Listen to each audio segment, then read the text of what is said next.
chapter 14. And it came to pass in Iconium that they went both together into the synagogue of the Jews, and so spake that a great multitude both of the Jews and also of the Greeks believed. But the unbelieving Jews stirred up the Gentiles, and made their minds evil affected against the brethren. Long time therefore abode they, speaking boldly in the Lord, which gave testimony unto the word of his grace, and granted signs and wonders to be done by their hands. But the multitude of the city was divided, and part held with the Jews, and part with the apostles. And when there was an assault made, both of the Gentiles, and also of the Jews with their rulers, to use them despitefully, and to stone them, they were ware of it, and fled unto Lystra and Derbe, cities of Lycaonia, and unto the region that lieth round about. And there they preached the gospel.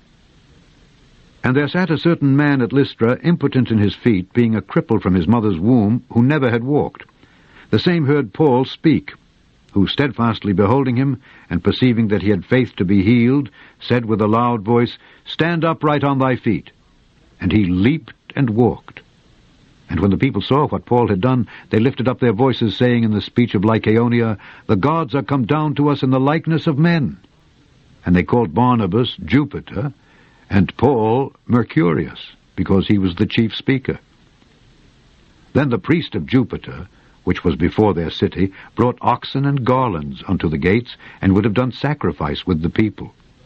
Which, when the apostles Barnabas and Paul heard of, they rent their clothes, and ran in among the people, crying out, and saying, Sirs, why do ye these things?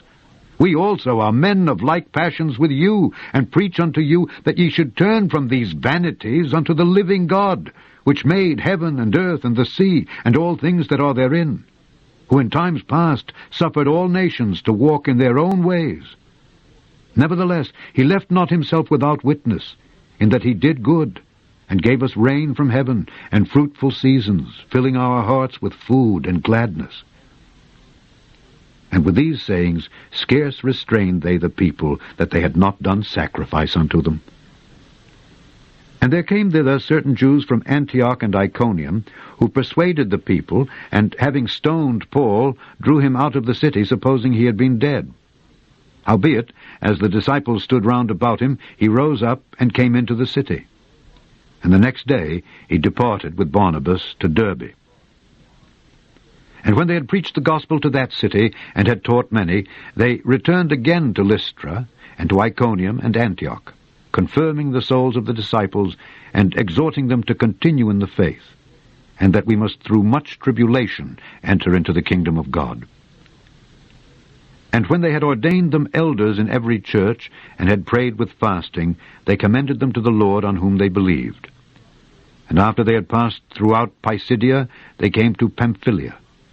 And when they had preached the word in Perga, they went down into Attalia, and thence sailed to Antioch, from whence they had been recommended to the grace of God for the work which they fulfilled.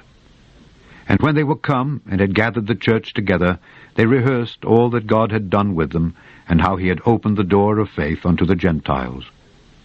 And there they abode long time with the disciples.